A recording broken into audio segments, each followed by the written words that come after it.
I still feel like I have so much more to go, but like, I think, and it didn't happen right away, but you start to realize that there's depth in anything that we do. And I think it comes down to being the best at what you do, or a specific discipline or whatever it is bringing your most authentic self to the table every single time out. And when you do that, then you're truly living. Welcome to Black Belt Beauty Radio, a podcast fueled by a passion to support your journey in developing your most beautiful and optimal performance in life. Each episode is driven with the intention to elevate your mind. When we elevate our mind, we elevate our life. So get ready. It's time to rise. What's up, you guys? Welcome back to another episode of Black Belt Beauty Radio. I am extremely excited about this conversation I get to share with you today. My friend Florian, Ken-Flo, that's his nickname. I'm going to go ahead and say it right now that no matter how poetic I will attempt to deliver him in this intro so you have a little bit of insight on him, it just won't be good enough to express the inspiration that Kenny is. And it's not just because of his incredible resume in terms of like his career accomplishments, but really it boils down to, who he is as a human and how he functions in life. He's a martial artist, and, that is not just by way of discipline. He's a third-degree black belt in jiu-jitsu, some of the sexiest jiu-jitsu I've ever seen. It's just beautiful to watch. But just how he does life, how he operates life from is as a martial artist. It's a very, authentic expression of self. It's a elevated mindset, very respectable, place of honor. I mean, it's just, it's that fucking samurai shit that is truly badass. And aside from that, he is a mixed martial artist who fought in the UFC for several years. He's a legend in the sport. He fought in 4 different weight divisions, which is gnarly. It's hard enough to fight in one weight division in the UFC, but to fight in 4 is next level difficult. But Kenny loves challenge, and you'll capture that in our conversation. So that's an accomplishment under his belt that is huge, and he eventually retires from fighting professionally and gets deeper into what he currently does, which is commentating in. He's an analyst for the UFC. Super fun to watch. He has his own podcast that he co-hosts with John Anik. He has a Brazilian JiuJitsu Academy. He's a brand new daddy. I mean, he's just, the list goes on. He's a true path creator, you guys. He follows what ignites his heart. Maybe that's the best way to put it, and sometimes that means what scares him, what's difficult. And he expresses that in this conversation. And I think, there's so many things that I can continue to try and say to really, package Kenny for you guys. But the truth is, you can't package Kenny. And that's probably the most inspiring thing about him. You can't put Kenny in a box.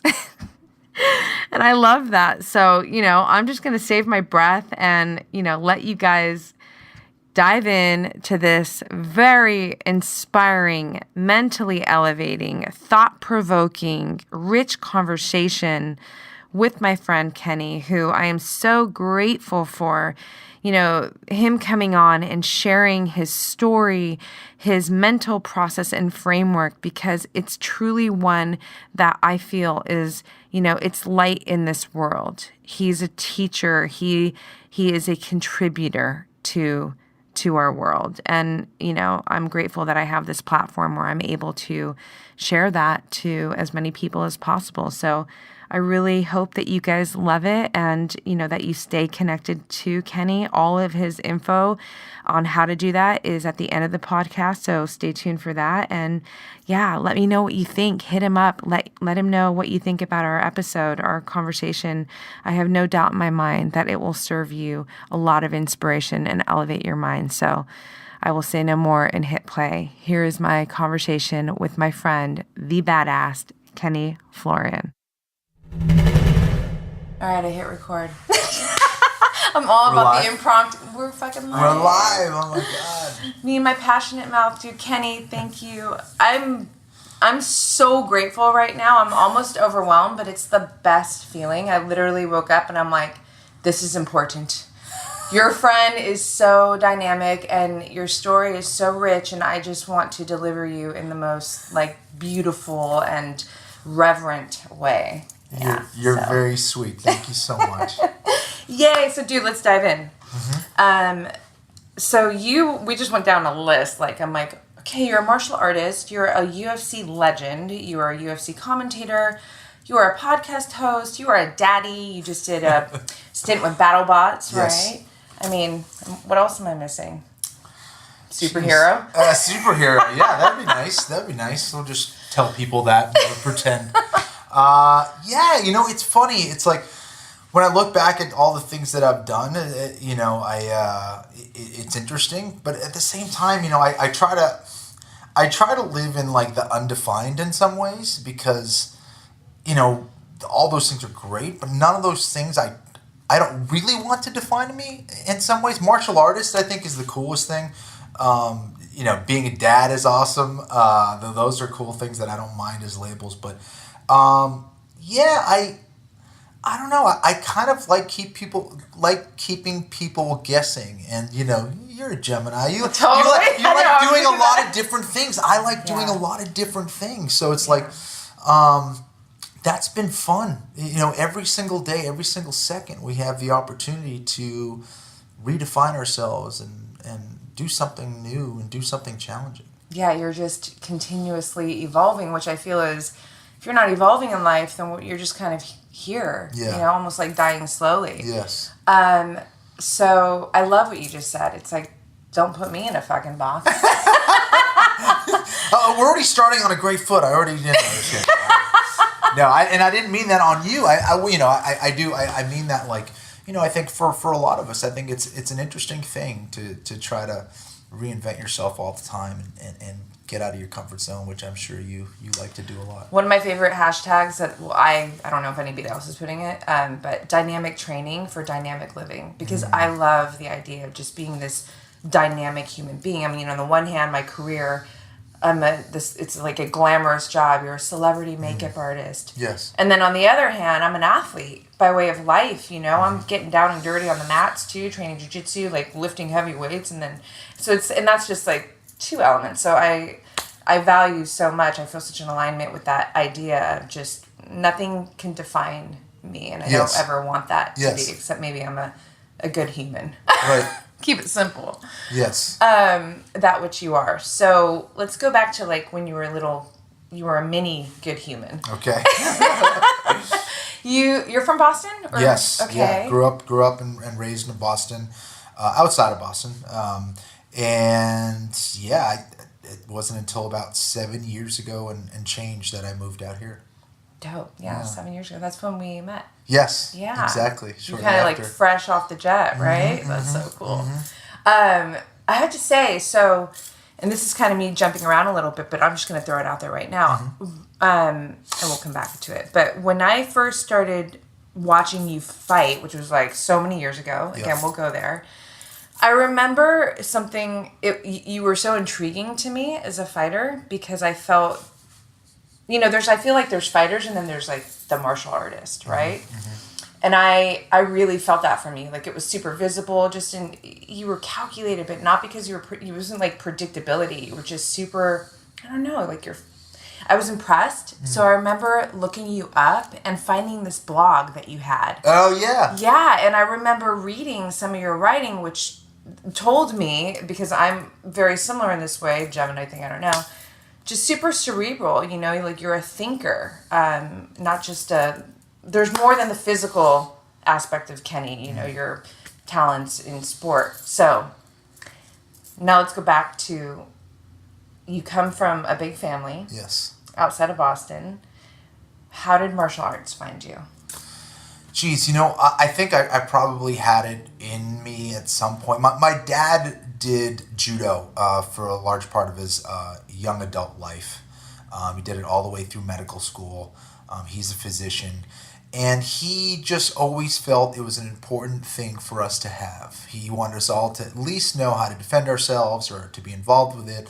He really liked the aspects of the discipline and how it just kind of it spreads into other aspects of your life. It gives you confidence, and I think just for him, he wanted us all to be able to defend ourselves if we were in a situation where we could be in trouble. So that went for all 6 of us. So I think just having that influence was good. So I did karate and kung fu and judo as a kid, and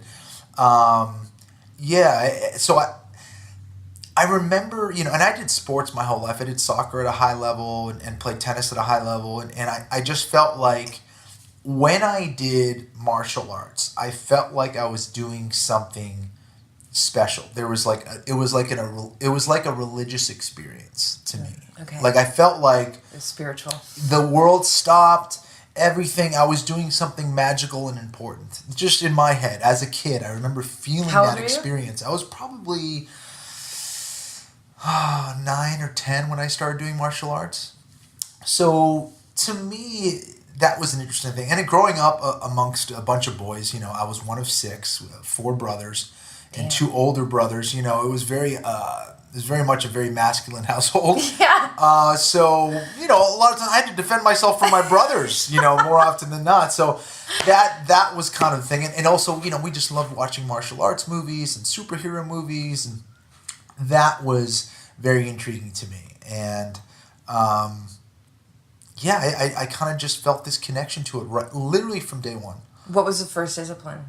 It was Kempo karate. Okay. Kempo karate, yes. Cool. Yeah. Yeah. Wow. And how long would it be until you found jiu-jitsu, or jiu-jitsu found you? Exactly. I found jiu-jitsu, or jiu-jitsu found me. I think I was like 19. I was a freshman in college. And my younger brother, Keith, was telling me about this thing called the Ultimate Fighting Championship. And he's like, dude, all these martial artists from all over the world, they get together and they fight in a cage and they see who the best is. And I'm like, wait, what? This is like what we've been talking about our whole lives. It's like, who is the best fighter in the world? Who would win? Wrestler versus boxer or whatever. And of course, I was immediately waiting for this badass like kickboxer to win it all and, do everything we saw in the movies. And I said, well, who won? And he's like, this Brazilian guy. I was like, really? So I thought like this guy in the Amazon jungle who's like this savage, just like tore people's like heads off and like knocked them out. And I'm like, well, who was it? He's like, this guy from Brazil. I was like, really? I was like, so what did he do? How did he win the tournament? And he's like, he's this skinny Brazilian guy, man. He just like grabs a hold of you and like makes you tap out. I'm like, wait, what? Wait, what? He's a skinny guy, and he's like grabs a hold of you, and you have to give up. I was like, that's so anticlimactic. I was waiting for these crazy knockouts. He's like, yeah, I don't know how he does it. It's amazing. And then I finally saw it, and I was just blown away. And I was like, wait a sec, this is the real stuff. This is what I should be learning. This is what I've been missing my whole life. And that's what you felt really in watching that. In the beginning? Absolutely, wow. absolutely. Cool. I didn't feel, initially when the story was being told to me, I was like, I hated it. I hated the story. I was like, no, that's not the way the story's supposed to go down. It's supposed to be a striker that knocks everybody out, and he's jacked, and he's, just destructive, and he's this Hulk. He's like Jacare looking, right? Yeah, like exactly. Exactly. Yeah. And that wasn't the deal. And I was like, wait a sec. So that means I can maybe do that. And that's what was really a powerful force within me again. And it just reignited that spark of the martial arts, because I hadn't done martial arts in a very long time, but I always missed it. I always missed it. And doing soccer was awesome. And it was a perfect alignment in a lot of ways, because I was at Boston College. I was always getting in fights with the coach over playing time and this and that. And it just wasn't fun anymore. For the first time in a long time, soccer was no longer fun. And it came at a time where I was playing at the highest level that I ever played at. And it was sad. I was like really bummed out. But when Brazilian Jiu-Jitsu came along and I finally did this Royce Gracie seminar out in Westchester, New York, it was like, I don't know, I had this mistress, and I was constantly thinking about jiu-jitsu all the time. I was literally obsessed, where every single day, any free time that I had, I was thinking about it. And I wanted to learn as much as possible, as fast as possible. And I think that's really what helped me. I just felt this love and connection to jiu-jitsu right from day one. And it's what led me to eventually compete in the UFC. Wow. Yeah. So I started training 9 years ago, which sounds so crazy. Like I should be so much further along, but who's judging? That's right. I've been in the no-gi program for a while now. So, but I can relate that I remember once I learned the trap and roll, that was a wrap. Like literally I started training twice a day. I was dreaming about jiu-jitsu. Yes. I'm at a stoplight and I'm like trying to fucking go through moves in my head. Right. It's funny how that happens with some of us. But with you, obviously, it was a whole... oh, no. So wait, hold on. So did you aspire to turn pro with soccer before? No, I guess that was the hope, right? Okay. And even at the time, I don't even know if the MLS was really established at that point. I think it was just getting started. But even back then, it wasn't even practical, and it was super difficult, and it was like... that was a hope and a dream, but I don't even know if they had the MLS up and ready yet at that point. It was if it did, it was very new and very young. So as far as like being a professional soccer player in the United States, it was like, well, maybe that can happen, but maybe not. Yeah. Cool. So yeah. So jiu-jitsu finds you. I'm so curious. When you decided that you were going to go to that first seminar. Yeah. I mean, I kind of imagine you finding a golden ticket. Like yes. No, it was. It was, and I didn't have a lot of money. And my brother Keith and I, we saved up. We took my car down. We stayed at some crappy hotel, and I think it was a 1-day or a 2-day seminar, and we just loved it. We got a chance to meet our hero at the time, Royce Gracie, and it was an amazing experience, just, straight out. And we also, we felt like we were learning something almost that we weren't supposed to. It was like a hack, you know what I mean? Yeah. A hack to fighting. And the fact that it was so rare, especially on the East Coast at the time, for us, that you had access to a Gracie or to Brazilian Jiu-Jitsu was amazing. It was a very special feeling. I'm sure. Yeah, he's the man, especially in that moment. That was must have been unreal. Yeah, for sure. So you and your brother, so then what happens from there?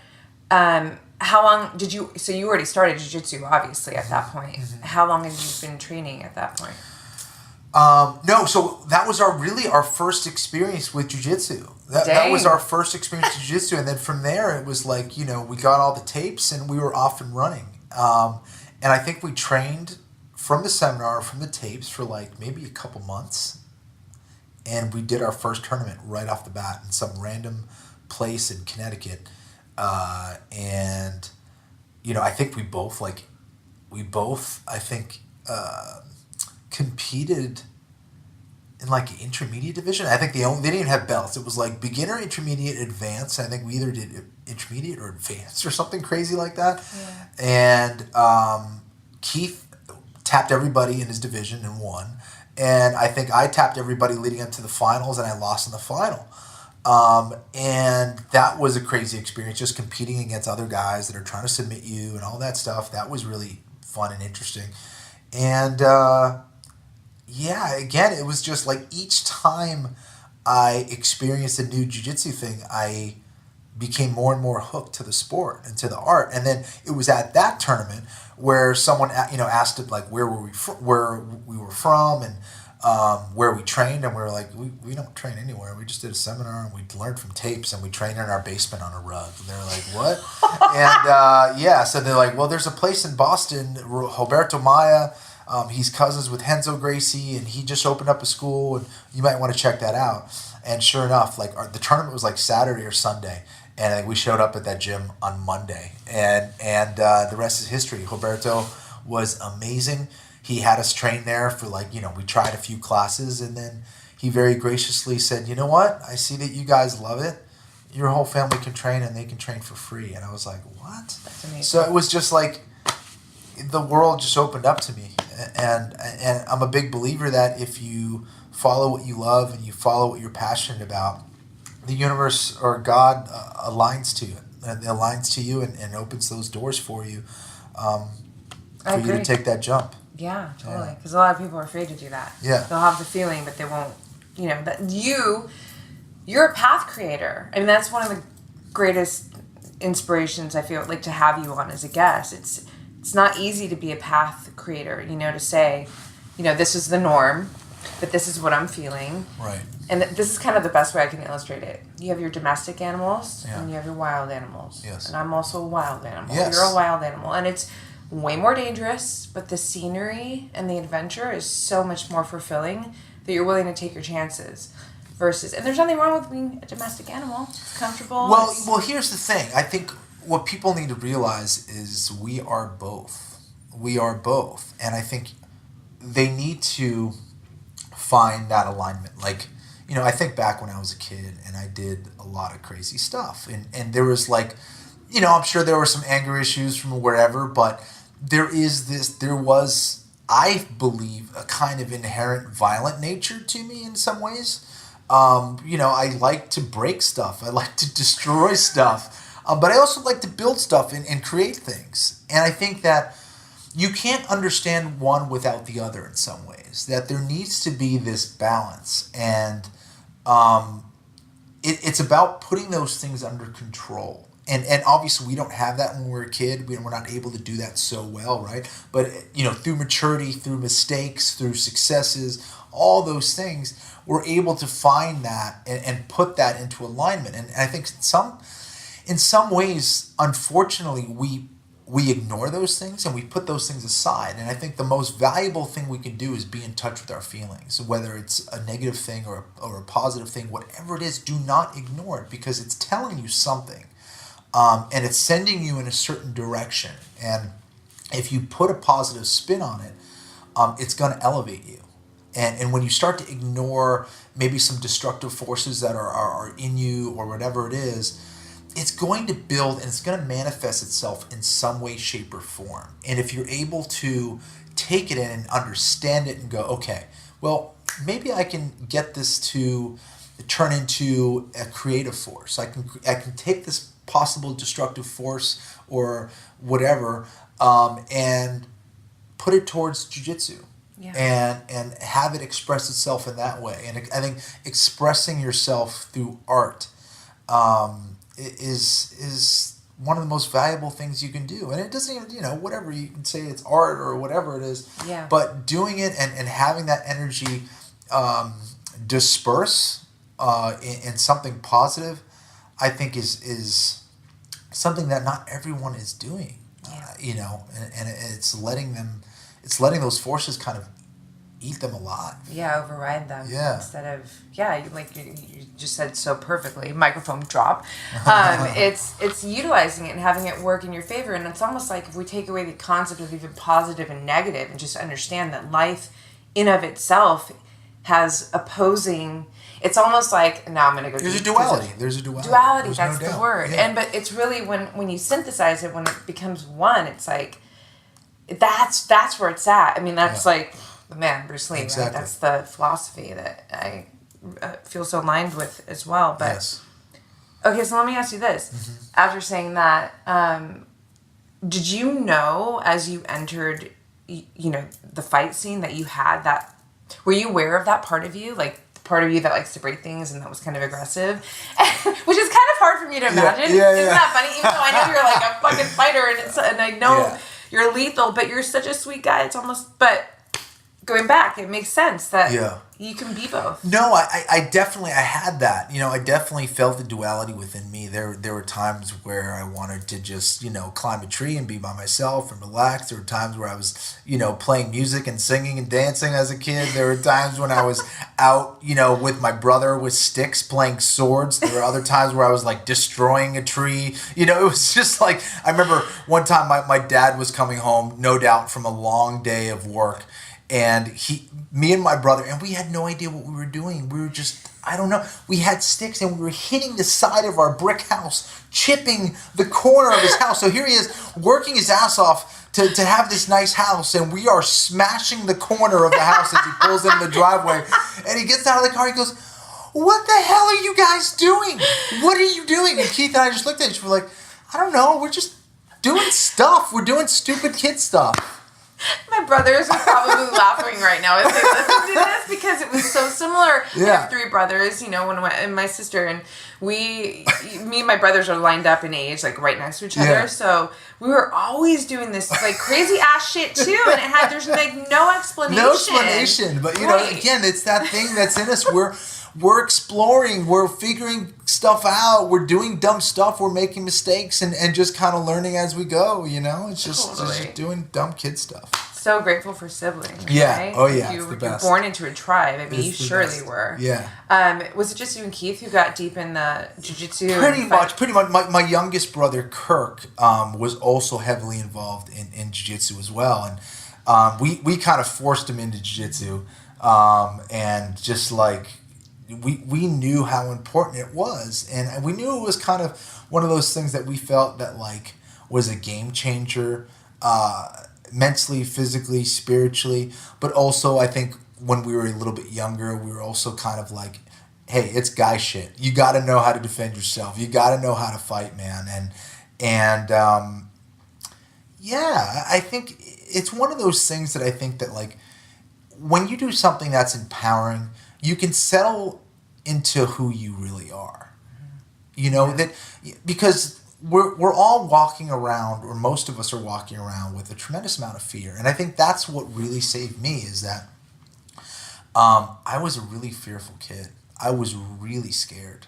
I remember, going to the supermarket with my mom, and if I was waiting in the car, if I was in the supermarket, I was just like, my head was on a swivel. So, I think that, without getting too deep, I think that there's certain things that we're born into that we inherit. And just like we inherit genes, and this has been proven, we do inherit a certain consciousness. Mm-hmm. And many times it happens in utero, that whatever our mother is feeling, especially, probably our dad is feeling as well, we inherit. Yeah. And for better or worse, and the good things, the bad things, whatever. And it's up to us when we inherit these things of what we're going to do with it. And I think we're all born into certain fears, whether it's your environment or whatever you inherit from your family, whatever it is. Mm-hmm. And I had this fear, this overwhelming sense of fear. And at times I would have dreams of falling. That was a repetitive dream. I would have dreams of fighting and getting my butt kicked or not being able to do anything in a fight. And I started to listen to those things. I started to really listen to those dreams and go, wait a sec, like something's going on here. And I need to run towards those fears. I need to stop running away and start listening. So I really started paying attention, and I really knew that martial arts is exactly what I needed. That's amazing that you had that self-awareness to be able to say, I need to run towards the fear, because most people don't, No, I think I needed to be really honest with myself and ask myself, why are these dreams happening over and over again? And I definitely felt that calling, that it was like, it was telling me something like, hey, wake up. That's dope. Yeah, that's amazing. So that kind of fortified your mission towards becoming a MMA fighter, right? A UFC legend. We can go there. Let's go there. I think so. It was funny because even that, it was like, it lured me in because I never really started jiu-jitsu with the intention of becoming a professional fighter. I just was fascinated with it. And I was like, you know what? I'm going to try one mixed martial arts fight. I was competing in jiu-jitsu tournaments and doing well in that. And I wish I was able to compete more. I didn't have a whole lot of money at the time. And I just loved learning and getting better and improving and figuring things out. And over time I was like, you know what? Okay, the next level, I just want to know that I can defend myself against another skilled martial artist. I just want to do one fight, and that's it. I did one fight. I won it.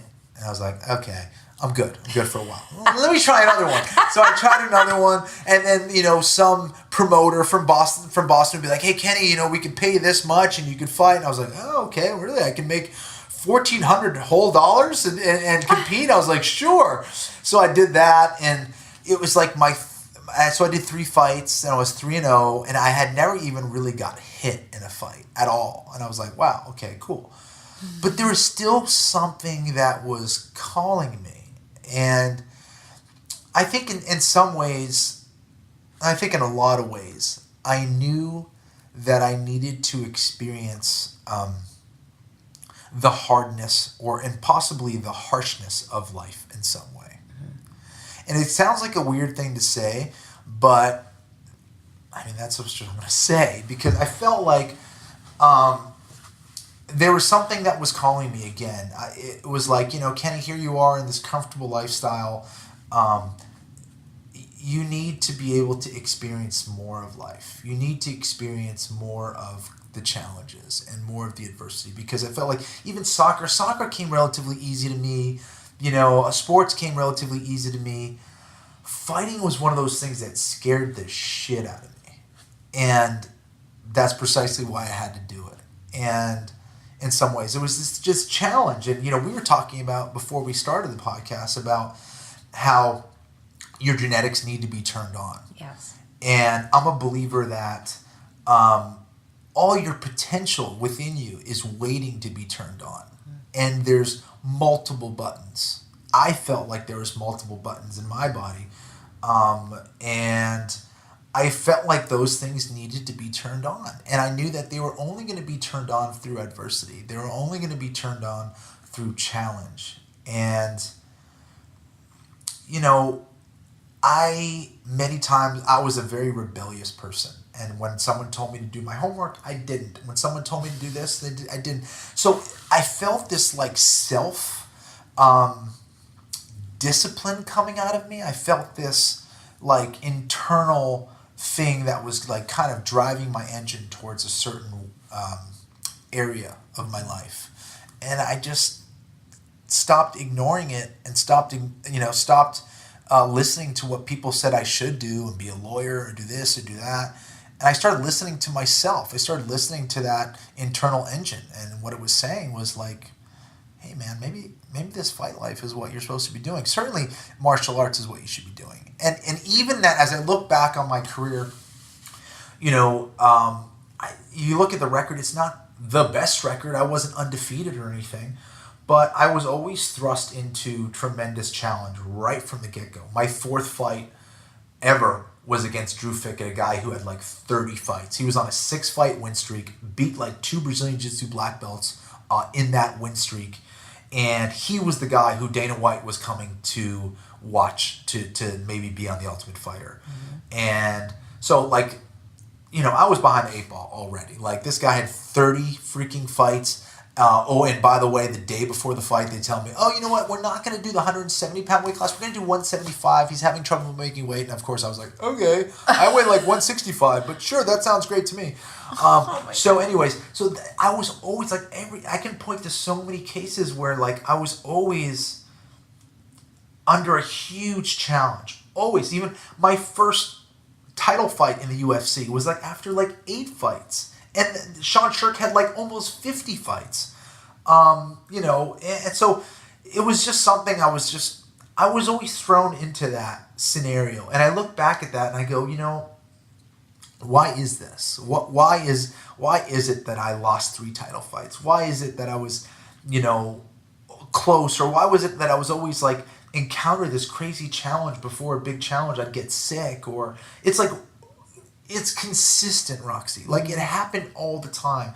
So I wonder how much of that was me, and I wonder how much was that the universe. Mm-hmm. How much was that trying to get me to see something else? And as I look back, I think at the end of the day, I think it was really getting me to be a teacher. I think that's what I'm supposed to be here for, is to teach. I don't know if I was ever supposed to be a world champion. I don't know if I was ever supposed. I think I'm supposed to be guiding people. That's what I feel. I feel like I'm the sister that you never had.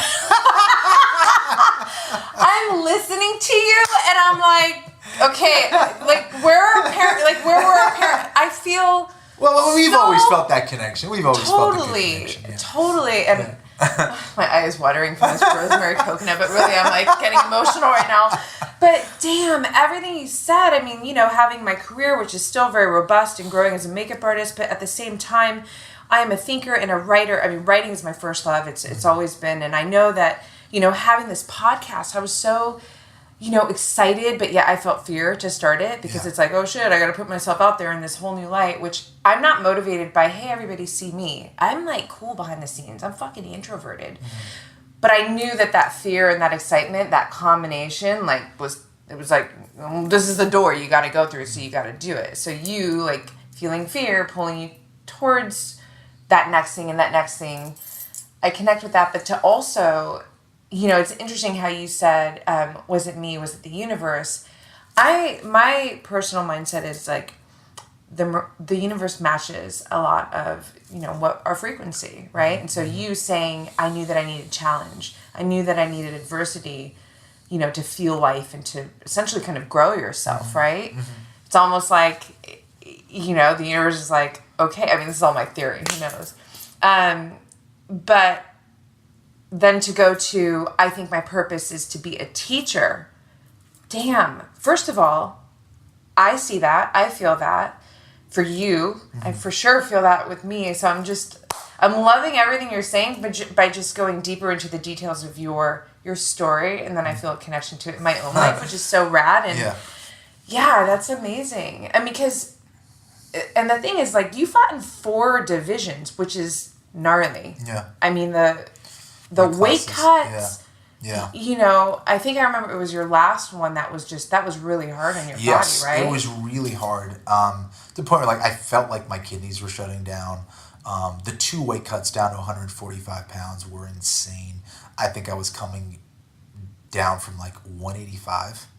So it was crazy. But, I think at the end of the day, like, it's about expansion. It's about expansion. It's about learning. It's about testing yourself. And I think that's really what was driving me. And, the universe is expanding. Everything that is within us. And I think that, like, the more mature I guess I get, and the more I try to study myself and other things, is, we're not a part of the universe. We are the universe. Because when you think about your perspective on things, whatever I see is what I see with my own eyes. So therefore, the way I take everything in is directly related to what's around me and to my environment. And, you have to accept it all. You have to accept all that you are. You have to accept all that the universe is. And, we were talking about the destructive nature of things. Like, we were born from a giant explosion. Like, you know what I mean? Like, that's what started it all. There's violent things happening outside of planet Earth. There's violent things happening on planet Earth. There's earthquakes. There's, there's magma underneath that's, like, ready to, try to get out and explode. And you're seeing that in Hawaii right now. Yeah, exactly. So it's like, there's some violence. But then what does that do? It all leads to growth and expansion. Like, all that stuff is almost necessary. Yeah. So we can't, and it's like what you were saying before, you can't see it as positive and negative. It just is. And the moment you start to accept all that it is, then you can kind of move forward with yourself and feel comfortable with yourself and learn from all those forces and energies. Yeah, the other day I was so every morning I journal for hours. Good for you. That's awesome. Thanks. Yeah, it's like it's my so favorite important. time. Oh, it's so important. Like, I need to be doing it more. I journal, but I need to be doing more. Sorry, go ahead. No, it's okay. I know. Well, you are a thinker and a writer, and it's not even like I got to journal. It's like I have to journal. It's a part of me. And the other day, and so I kind of philosophize about life throughout my journal. It's not like, so yesterday I took the dog out, Sure. But one of the thoughts that I had recently was, there is a very distinct difference between looking at something as a problem versus something as a challenge. The problems, like, I kind of equate it to, like, it's a lower way of thinking, right? Yes. It's almost like, this is overwhelming me. Oh my gosh. A challenge is, this is tough, but I know that there's growth in it. And so for you to, at your young age, back then, we're going back then, your young age now, sorry. That's right. Forever young, dude. Yes, of course. For you to go, to even look at it from that perspective, even just to go through your career and all the adversities that came within your career as, a UFC fighter, and embracing it as, okay, this is just growing me and this is growing me. Even if you were questioning, like, why am I getting this right before this? Right. But you never, from what I'm receiving from you, is you didn't look at it as problems. You always looked at... I would love to say that's the case. But yes and no. I learned after the experience, because sometimes, you're in the experience and you let that thing take hold of you, and now you're moved past the present and you're still letting that experience of failure, quote unquote, take a hold of you. But you're no longer living in the present now. And it took me a little while to really understand. I go, okay, at the end of the day, what did that do? It told me a bunch of truths about myself. And when you accept that and you go, okay, now I can move forward. Now I can learn from this experience and get better, and move forward. And it's tough because you see it as this blow to the ego. But as soon as you remove that, you get down to the core of what's really being communicated. And it's one of those things that really drove me to improve. But now I'm really starting to see the value of not seeing things as a problem. And it just is. And I think as a kid growing up, I felt that I really had to figure out a lot of things by myself.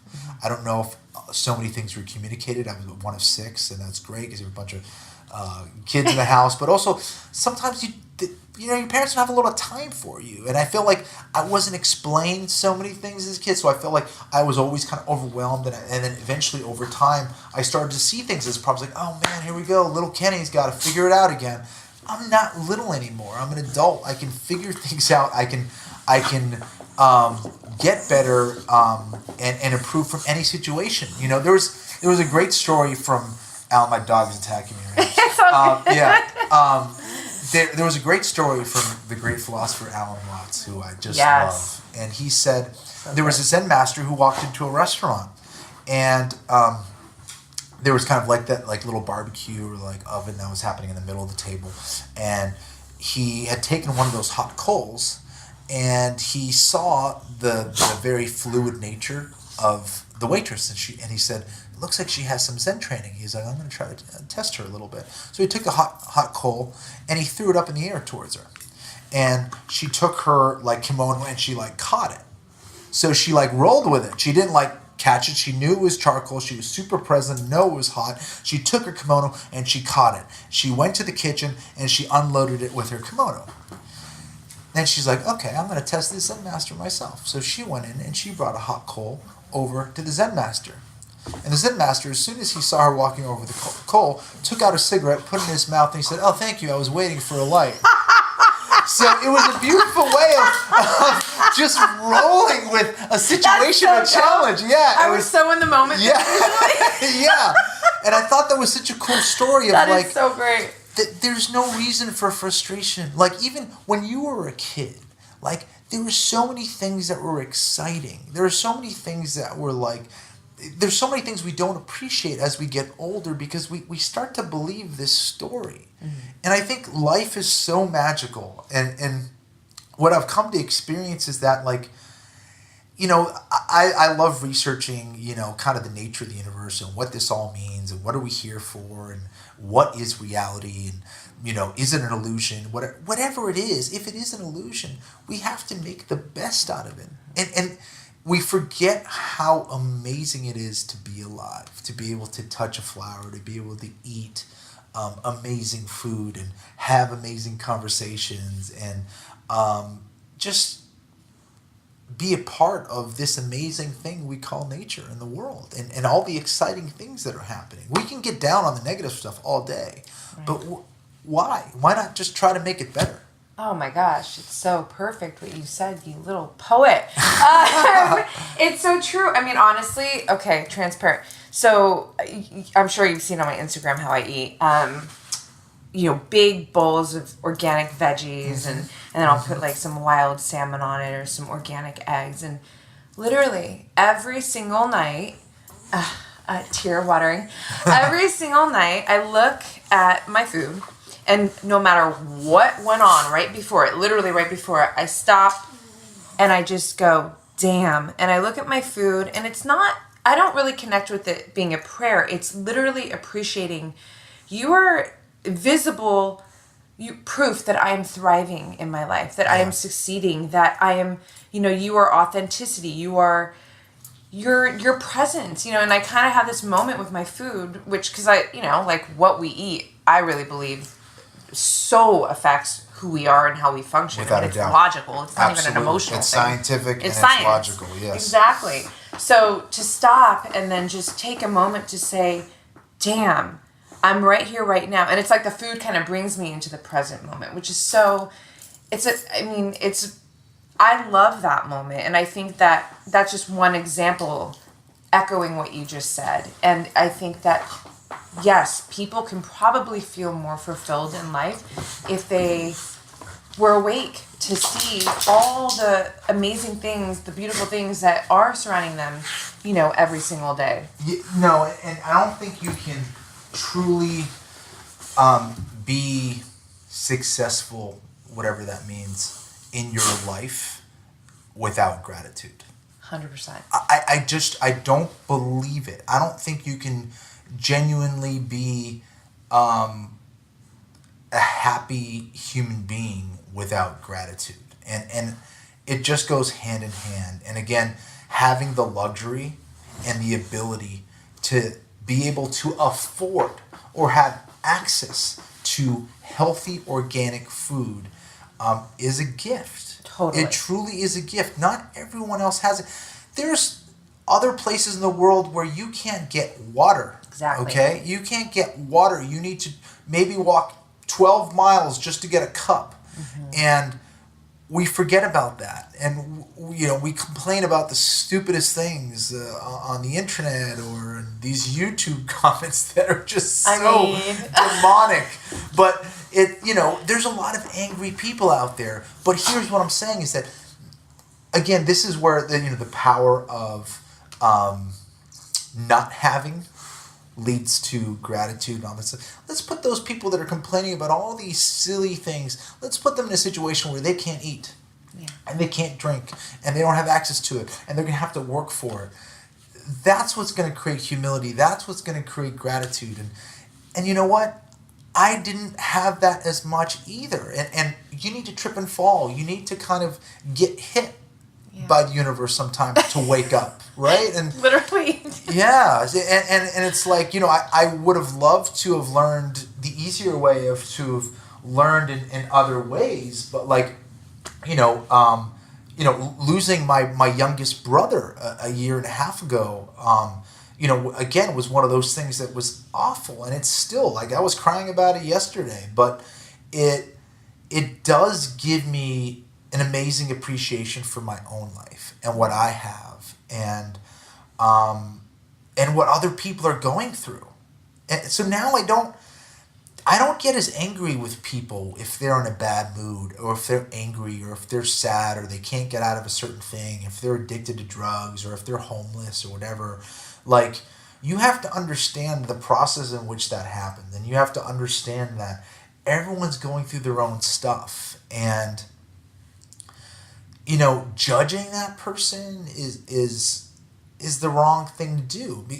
Again, once you feel connected to everything, you start to understand everything, and you know where people are coming from, and you know that they're believing that old story way too much, and they're not living in the present. And I get it because I've done that. Yeah. I've done the same thing in little ways, different ways, not to those extremes, but it's allowed you, it's kind of generated more compassion within you. Absolutely. And just understanding also that could happen to anybody. Mm-hmm. Anyone can go left or go right very quickly based on their experience. And I think, again, believing, this old story of like you being born into this or that, and everyone hates me, or I'll never make it, or I'm stupid, or I'm not, or I'm this. It's a falsehood.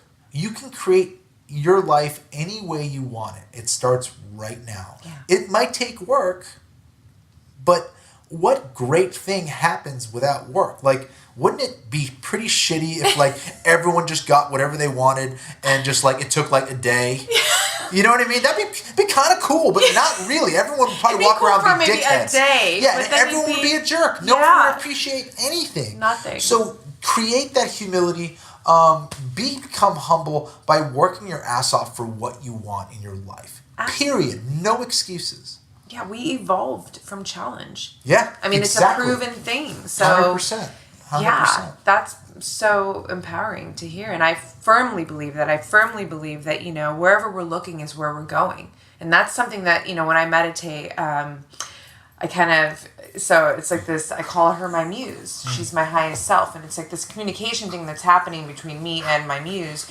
And there are some really profound things that come to me through meditation sometimes. And those words were an example of one time where, wherever I was in my mind, it was just like rocks. Wherever you're looking is where you're going. Yes. Do you meditate?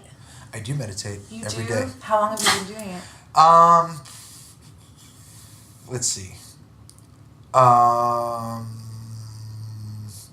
meditated when I was fighting, but I didn't really understand meditation. Yeah. I probably just I just kind of understood meditation probably in the last 8 months or so. Oh, cool. I feel like. And what I feel it is, and again, maybe I'm misinterpreting, this is just what has come probably from my own understanding, is it's being in touch with the parts of yourself that maybe you've been ignoring. And it's being in touch with your humanity, with what you're feeling, processing it, and then letting it go. And the more practice you have doing that, you start to see that those thoughts and those images, it's an illusion. It is an illusion. That we live in a series of nows, an infinite amount of nows, right? I forget who said that, but that's just the truth.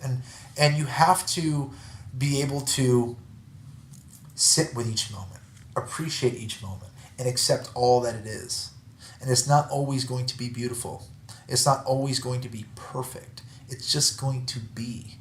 And I think when you accept that, then actually the good things. It's like a complete. I'm trying to think of the word, but it's. It's essentially like perspective, is what it's your perspective. It's your perspective. You create your own world, and you create it any way you want. And it's not going to get any better if you have this shitty view towards the world. 100%. I think, and I just want to say that I think that. I know that there's a lot of people who can talk about there's this kind of meditation, and there's this, and people ask me sometimes what kind of meditation do you do? I'm like, what does that even mean? Right. Right. It's I don't feel that there's any one way, and who can really confirm that there is. Yes. This is the way. I think what you said is beautiful, and I feel that what you said so deeply. I think one of the great things that I gained from meditation is this.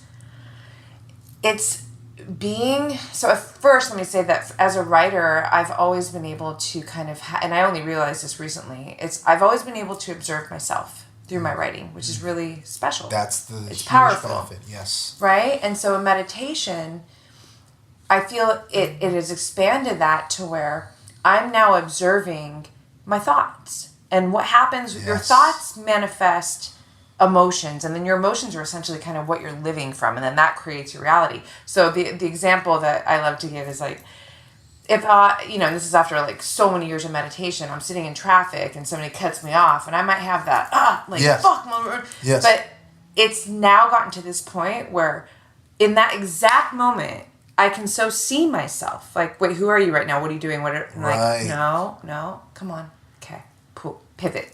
And that's like, oh man, that's one aspect of meditation that you can't pay me to stop meditating because it's just so important. It's a huge, huge gift. And I think that observing yourself and being aware that to be reactionary means that you're not coming from the present. It means you're coming from an old place, and that's the big practice, and that's been the huge value for me of letting go. And you don't understand those words until you meditate and you realize, oh wow, I got a lot I gotta let go. Yeah. That's magic. Okay, so because there's so much to you, I want to. Can you talk a little bit just when you got to the point where you had to make a decision to retire? That was a big decision, I'm sure, for you. Yes. Did you feel ready for it? Geez, I guess. I think there was the struggle of me dealing with the identity of Kenny Florian, the fighter, and now going into this uncharted territory. And also not being able to experience that high level of adrenaline that you feel as a fighter when you compete. And even also, it's almost like being institutionalized, like what they talk about in prison where you're just like used to this regimen. I had this regimen that was like, I knew exactly what I was going to do on Monday. I knew exactly what I was going to do on Tuesday. I knew exactly what I was going to do on Wednesday. Every single day I knew exactly what I was going to do. It was going to be the exact same thing. It was going to be a routine of training, of mixing up jiu-jitsu and strength conditioning and, doing my striking and doing my wrestling. There was a beautiful simplicity in a set schedule of discipline. And I lost that because, first of all, I retired because of my back. It was really giving me a lot of trouble. I was in a lot of pain. And when I retired, I wasn't able to work out. I wasn't able to work out consistently. It was really tough on me. And I think facing, your sort of, your own mortality to a certain extent and understanding that your body does break down and saying goodbye to that set schedule and that you weren't getting ready for something huge. Because every fight to me was huge. It was sad. It was letting go of that part of yourself was really difficult for me. So I needed to find other challenges and come up with different perspectives. And was it so you didn't go right into commentating? There was a gap, right? Did you move to LA in that moment? No, I did. So basically I went, I was working for ESPN while I was fighting. I was doing commentary and I was doing analysis work while I was fighting. So that really wasn't the huge thing. It was just like, so when I moved to LA, I got the job with Fox. Things were now moving over to Fox and I was doing all the analysis and commentating work for the UFC and Fox. So it was basically just moving into that chapter of my life. And I already knew that that's what was going to happen, but it was just difficult to accept, I guess. Yeah, to transition. Yeah.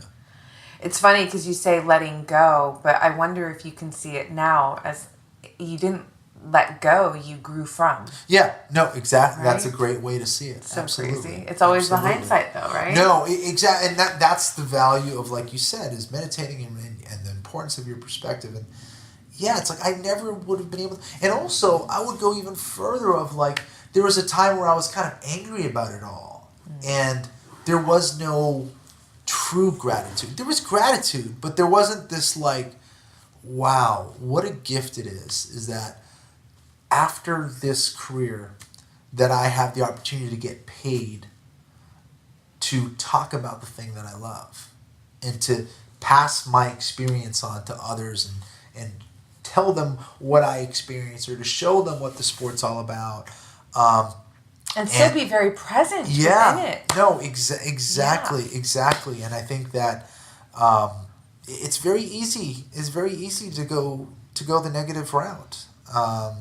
But I think it's in the times where we're most vulnerable and most accepting of that vulnerability that we are strongest. I 100% agree. Because you're just like, you're opening yourself up to the world, you're showing yourself, and also that means you're also going to take it all in as well. Totally. But you can't do it if you're closed.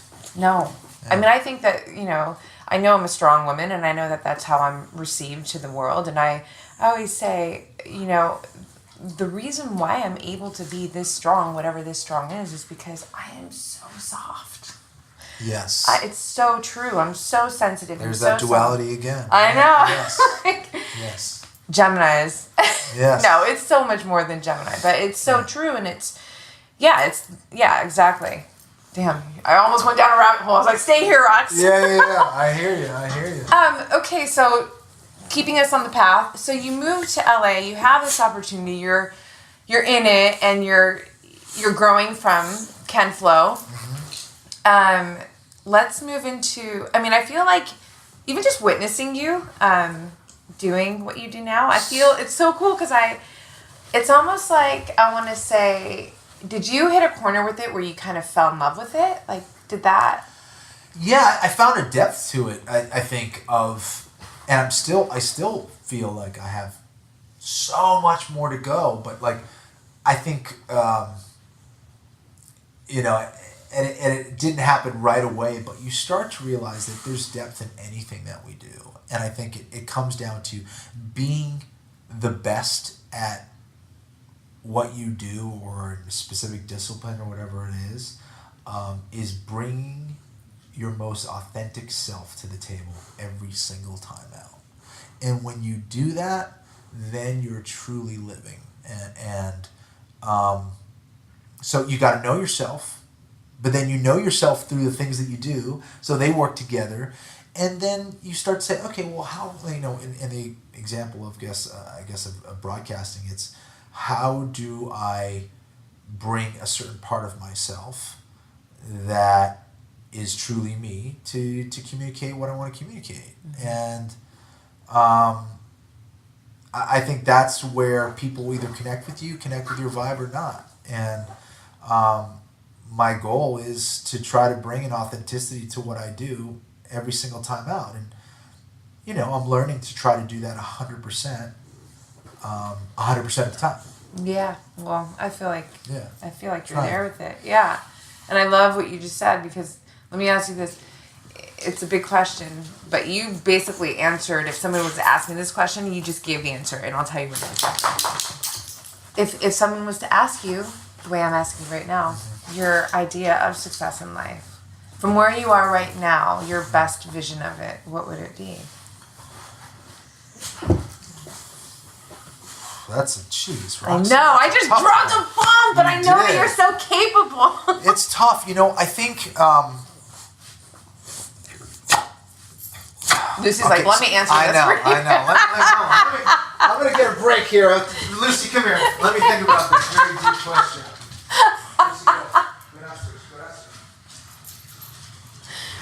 All right. Jeez, man. I know. All right. It's a debate, right, of like what is happiness and all that stuff, but I don't know if it's to be happy necessarily, and I don't mean this in a negative way. I think it comes down to having the tools, being conscious of those tools to be able to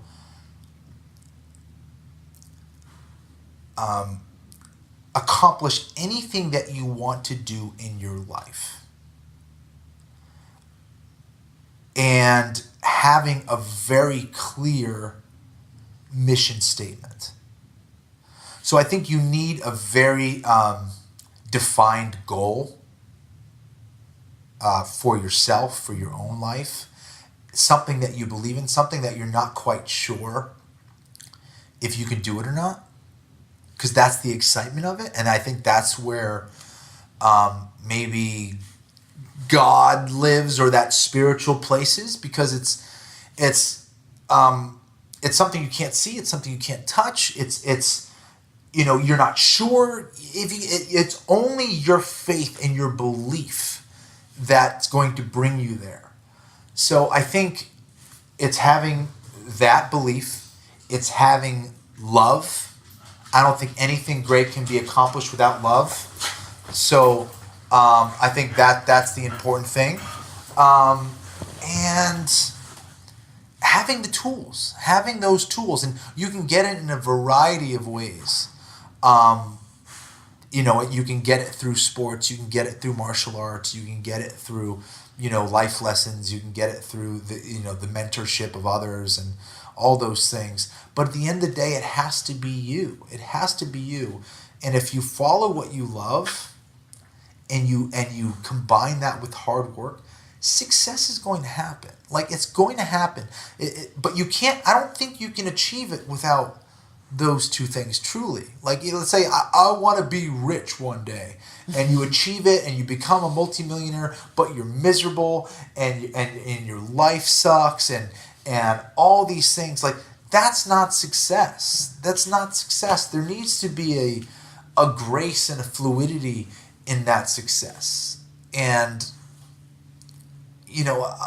a positivity and something that also spreads out to others, because then, like, what are you doing? Like, yeah, there's this very personal thing, but again, we're all connected. How are you giving back, and how are you feeding that energy out into the world? And I think that's where the magic really is, I think. And you start to realize that none of those things can be accomplished with love. And it sounds like that cliche hippie thing to say, love is everything. The hippies get all the credit. Yeah, exactly. I swear. Right? But like that's the reality. Everything that I've done with my life, that I've found whatever a certain amount of success or a certain amount of happiness and sense of accomplishment, was all done with love.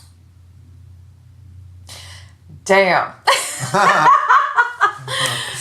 Yes. I mean, well, I think that it's detectable, it's visible, because you can see when someone's operating from passion. And I like to think that there's this idea of, being success in motion. Mm-hmm. So there's no end piece. It's like comma, it's peace, yes. Right? And you said something, now I want to bring it back just to say, because you said a few things, right? You said a lot of things right there. Damn it. But, so my idea of success in this moment of my life is, it's a combination of two things. It's being present in as many minutes and hours and days of your life as you possibly can.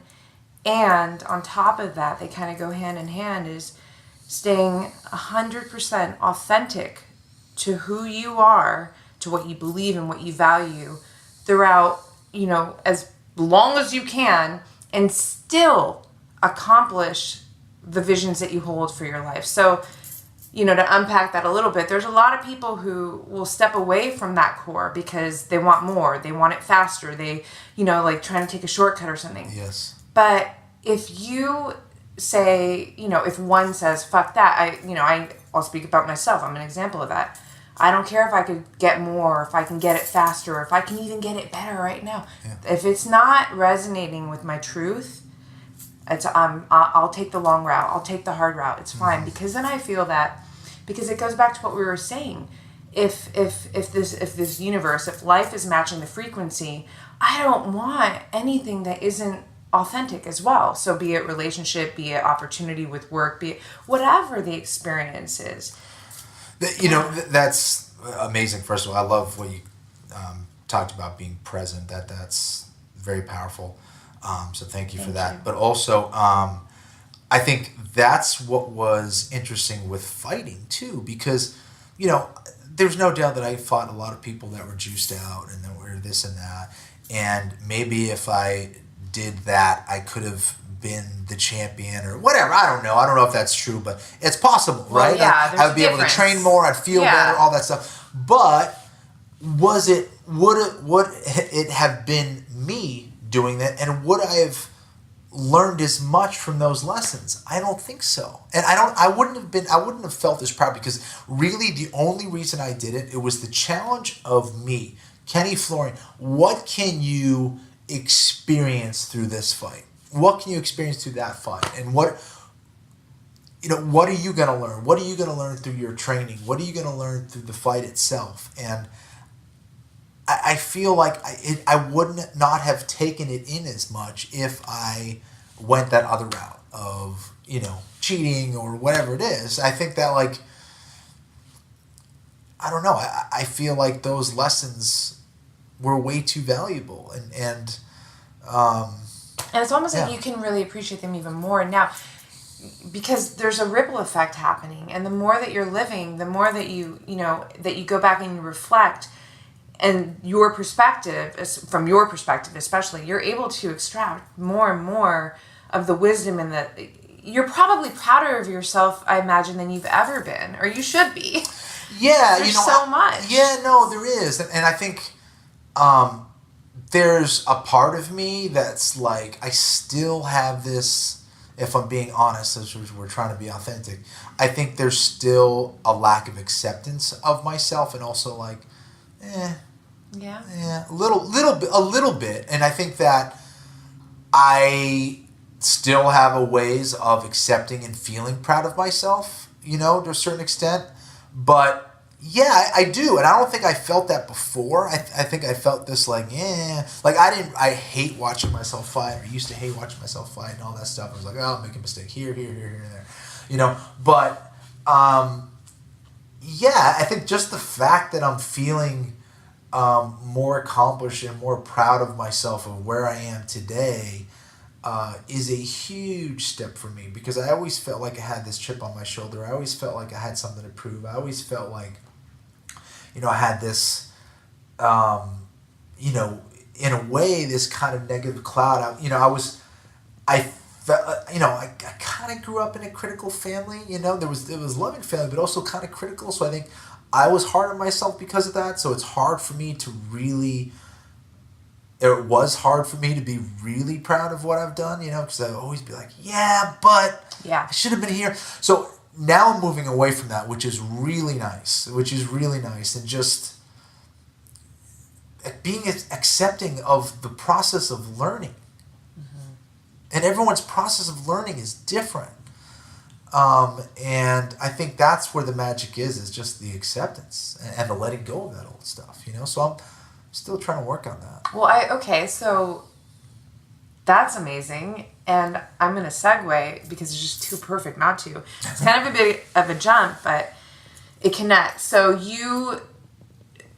I imagine, because you're a daddy now. Yeah. Yeah. Yes. And so you have a little girl. Yes. So cute. Side note, I can't tell you how many times I'll see your stories and I want to hit you but I'm like, me and my cackle, but I'm like, I'll just keep this one to myself. Yeah, but funny. It's hard. Sometimes I just literally want to write there. She's so cute. Thank you. And I imagine that the processing that you just expressed. Yeah. And even though you're like a brand new daddy, so it's probably gonna, expand as as your daughter, grows. But do you feel that being a father now is supporting that process of, it's almost like relaxing from the judgment, which there's so much freedom in that. Yeah. Yeah, I mean, that's heavy. It's a heavy question. First of all, when you see your child being born, it's such a special feeling. It's unlike anything, because first there's the realization that is you. Mm-hmm.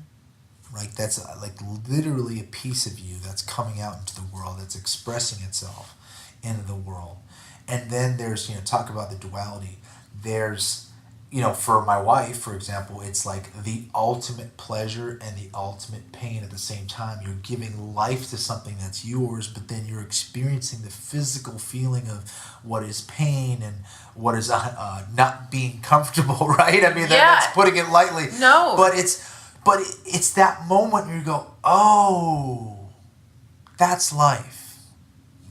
That is life. Everything right there in that experience, you're giving life. It's not good, it's not bad. You're coming into this world, and the world is yours to interpret and experience. And from that perspective, I need to give her all those tools to be able to be her best and most authentic self as she moves on through this world, as she experiences all these nows. And when you see it in that life, as opposed to being like, well, you're going to have to grow up and be a doctor, and then you're going to get a good job and get a nice house, because that's what success is. Money. You know, like, you know what I mean? It's like, no, like, yeah, sure, hopefully she doesn't have to worry about those things, but it's like, how about just giving them the tools to just be the best part of self and find the things that they love and chase and you know, fulfill all of those loves and also be able to do it in a safe way and in, you know, so yeah, I look back on my experience and when you see your child born, you realize just the amazing opportunity that you have to rewrite things. You know, I had a lot of good things happen in my life, but there's been some bad things, and there's been some mistakes. I've been a lot of mistakes that I've made that I've learned from. I hope I've learned from, and that I could pass on to her, and you know, just allow her to express herself in the best way possible, and that's exciting. There's definitely this sense of pressure in a way, but it's great. It's great pressure. It's a great feeling. Healthy pressure. Again, we evolve from pressure, from challenge. Exactly. But it's beautiful because, yeah, I mean, for everything that you just said, it's kind of like you get to relive again, right? Through your child. Oh my gosh. I mean, you nailed it right there. I mean, again, also, like, I'm reconnecting with childhood experiences as I see her. You know, play with toys or look at things, and then you see her, like, and this is what's magical about it, is that it's your own child or other children that teach you to reconnect with your inner child, to view the world with those same eyes, like everything is cool, everything is new, and everything is exciting, and everything, you know, the fact that she's able to, you know, do a reactionary smile based on a very simple exchange or experience, it's like, that's magic. That is magic. Life is unbelievable. Yeah, baby, they're, as you're saying this, I'm thinking, because they're present. Yeah. They're not like thinking about, and obviously they don't, you know, it doesn't, yeah, they're just present. I'll stop there. Yes. And so they, you know, and I'm not a mommy yet, but I aspire to be, and you know, I imagine for you, when you're witnessing and experiencing your daughter in her very present moments, yeah, where are you? You're being present with her. And that is so cleansing, so fulfilling. Roxy, as soon as she was born, she was like, you know, put on my wife's chest. She was literally plopped up on her chest. She cried for like 5 seconds. She was put on the chest, and immediately she was like looking for a nipple to like suckle immediately. I was like, wow, she looks like, and I looked her in the eye. Like she sat down and she was looking at me, and it was exactly what you said. She was so present, and there was a depth to her stare where we looked at each other and we just understood that she was looking at her dad and I was looking at her. Aww. And it was amazing. I get emotional thinking about it, but I love it. It's also like you start to realize that there's a beauty in life, that there's a magic in life, and that it's there, it's everywhere. It's not just in your child, it's everywhere. Yeah. Yeah. Yeah. Dude, I'm so stoked because, man, your daughter is going to be, I can't wait to know her in her, you know, later years. And I'm going to say this out loud. I'm so honored that, you know, we talked about this earlier, that I was the makeup artist. That's right. That's on right. a photo you shoot saw it all happen. when you met your beautiful wife. That's so funny. Yes. Oh my God. I mean, that's super special. I love that. Every time I look at those images, I'm like, because there's a story now, you know, that connects with it. Yes. It's so special, and I'm so excited for you. And I have no doubt of, you know, what an incredible parent you already are, and you will continue to be. You know, this is like one thing that when the time comes for me to have a child, when the child decides to come, it's more like that, right? Yes. It's like I want to raise a child to be a contributor to this world and not just a consumer. And that goes back, you were saying something similar, like, what are you offering? What do you know? Right. And also this idea of, I'm not going to teach you what to think. I'm going to guide you on how to think. Yes. And then you can fill in those blanks, right? And I know that, that's your mindset is right there. Like, that's your framework too. You couldn't have said it better. I think that we are all one, but we all bring in different traits that is just inherent in us, in our nature, in our energies. And I think that, the same way, it's like we all have the same kind of stuff in us that's everywhere, but we all take different forms. And we're all different energies, different waves, different vibrations expressing itself in very different ways. And it's up to you of how you want to express that, which is the beautiful thing. And I think that if you're able to carry on a vibration and pass it on to others in a positive way, where someone sees you and they're inspired by you, or they want to experience that now, or now they want to find that certain part of themselves that has that.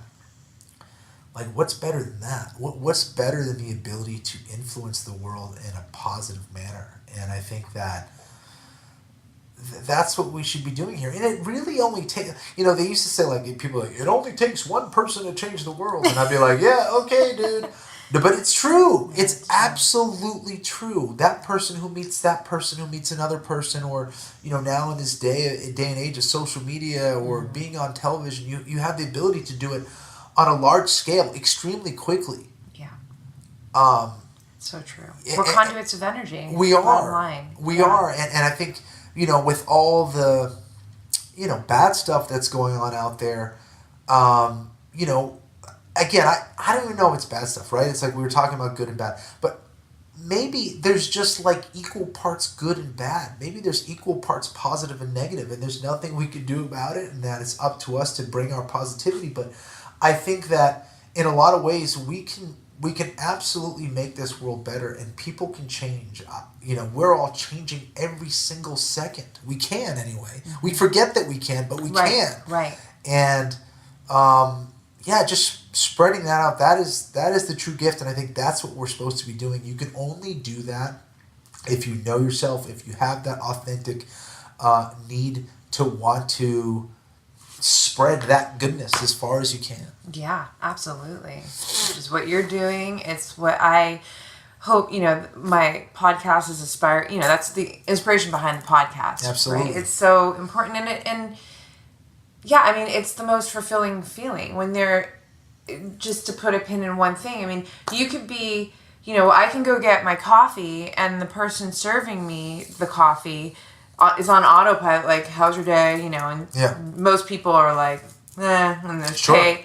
And I'm like, my day is great. How is yours? Right. And then boom. I mean, I see this. It's like a real thing. Right. They wake up and all of a sudden there's an exchange, and I don't know, how me just realizing and acknowledging this person could affect the rest of their day, because maybe, they're going through a period where they're not being acknowledged. Maybe they just had a bad morning or whatever, but it's really highlighting what you just said, that, we can, in our little selves, our one person self, make a big difference. There's a ripple effect. And the more conscious that we are, that we have this ability, I think the more that we're able to, operate from it, execute with it. When our understanding, I guess, when the universe was created, right, there was this like small pinhead amongst darkness, and it decided to eliminate and create enough energy where it exploded and expanded across the universe, and eventually turned into,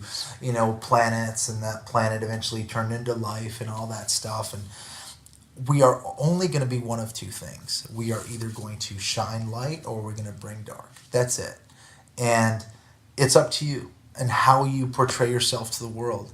And you look at, I know Dr. Jordan Peterson talks about this, who I have a lot of respect for, who's an amazing psychologist, but really a philosopher in the modern day. Yeah. And he talks about, how, you look at maybe someone who's homeless or addicted to drugs, and how their shoulders are narrow, and their head, they're looking down at the street, and they've made themselves small because that's what they've believed. That's the state of mind that they're actually in.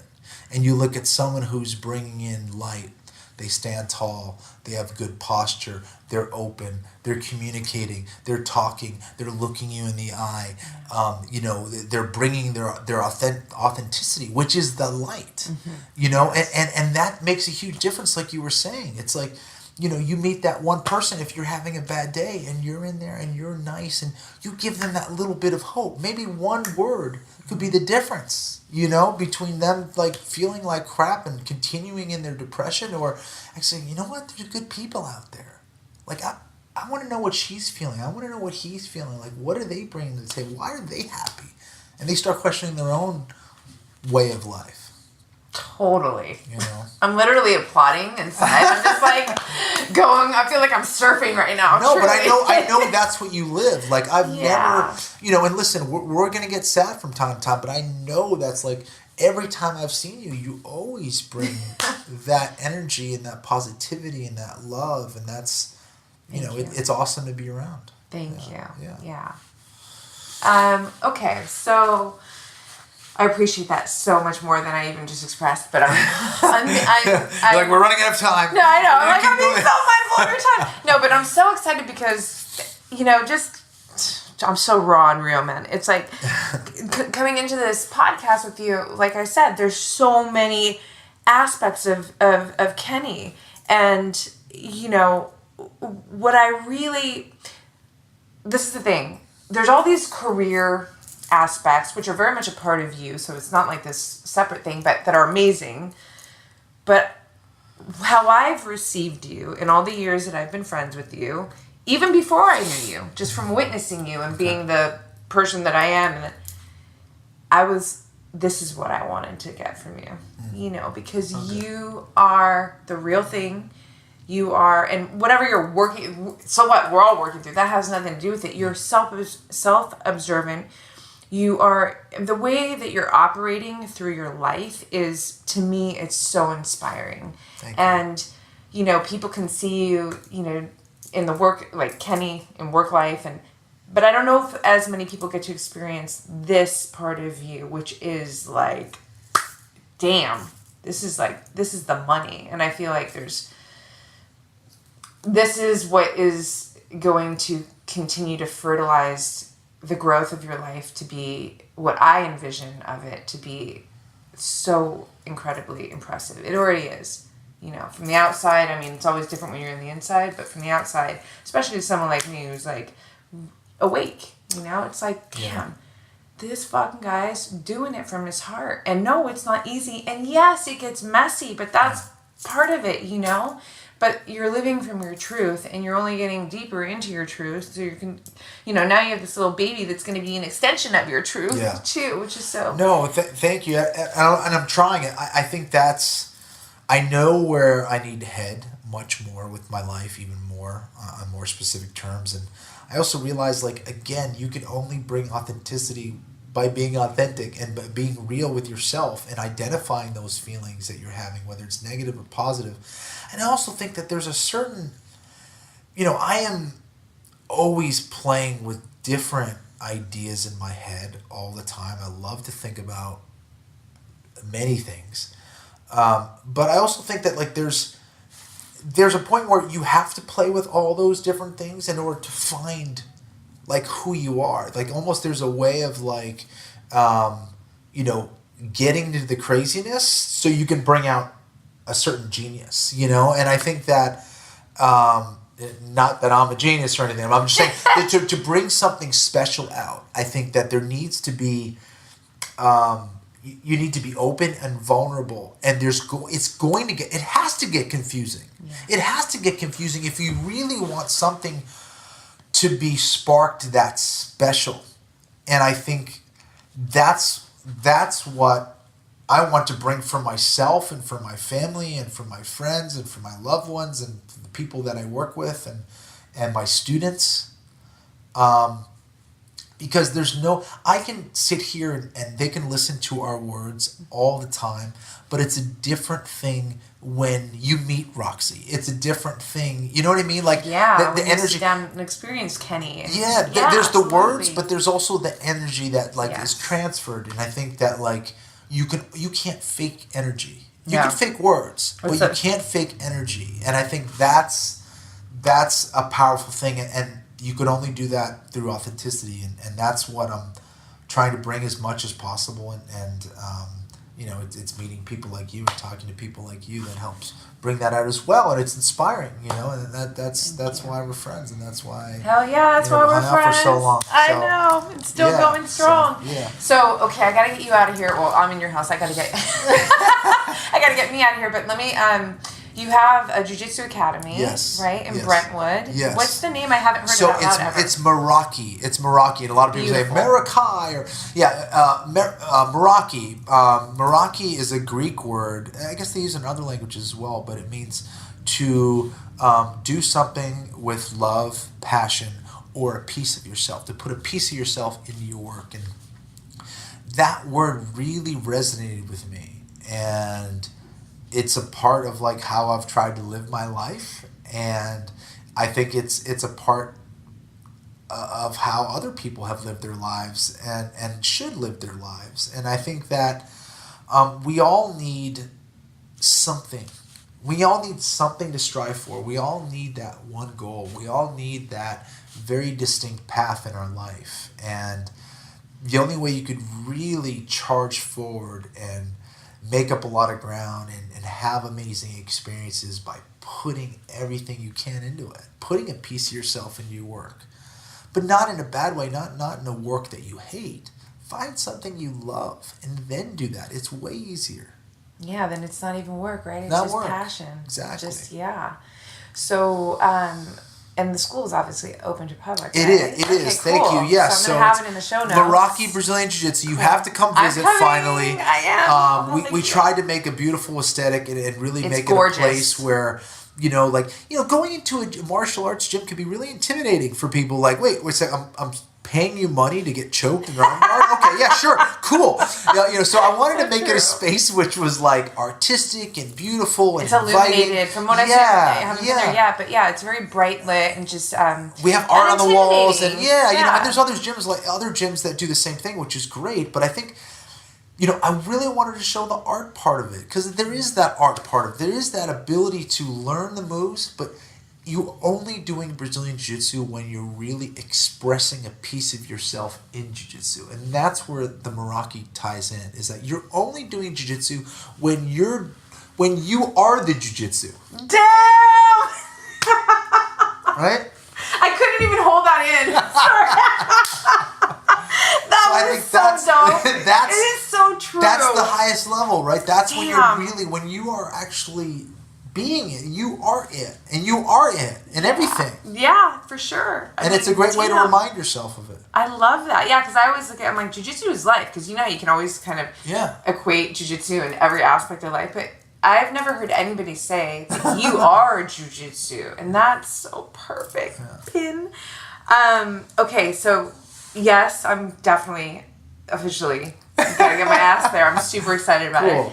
And then BattleBots, that's coming out, or it's happening now? So we're in the third season. So I was a part of the seasons when it was on ABC, and now they're having their 2018 season on the Discovery Channel. So it's going to be on the Discovery Channel on Science Channel, on the Science Channel. It's on Discovery Fridays, I think at 8 o'clock. You might have to check your listings for that. But so that is a really interesting show that I had the opportunity to become a part of. It's engineers from all over the world, guys that work for NASA, guys that work for SpaceX, a regular person, it's everybody, all different facets of life, people who have contracts with the military. They create these 250-pound robots that fight each other, and they have different weapons and different strategies and different engineering and different parts, like different metals, and they basically, they fight each other, and then it all culminates with this tournament, and they see who the best bot is, a lot like the UFC, right?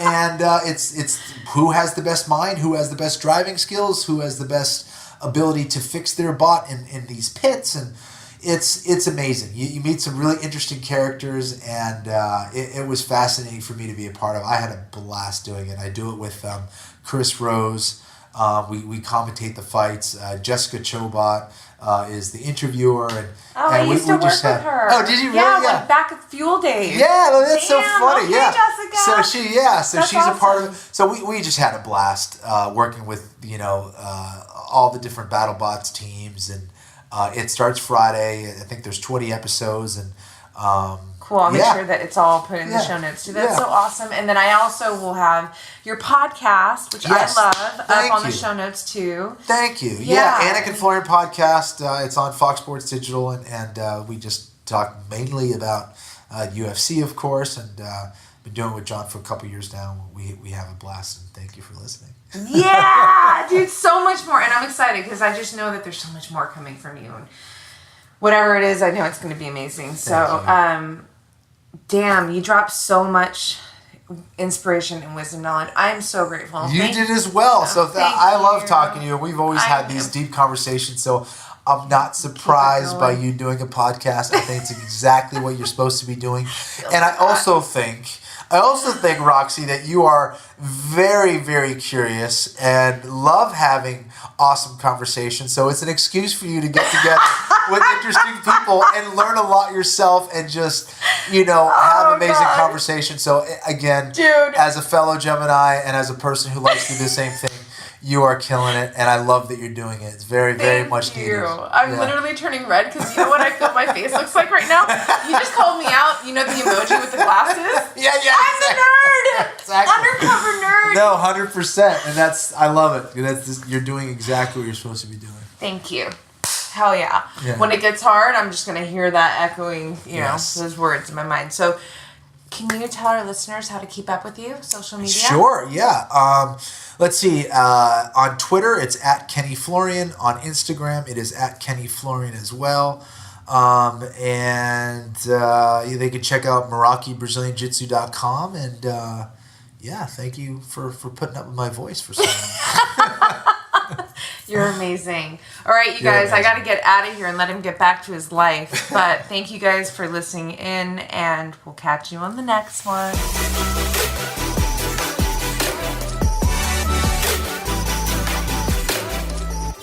Thanks for taking the time to check out this episode. I hope you enjoyed it. And if you did, please share it with your friends.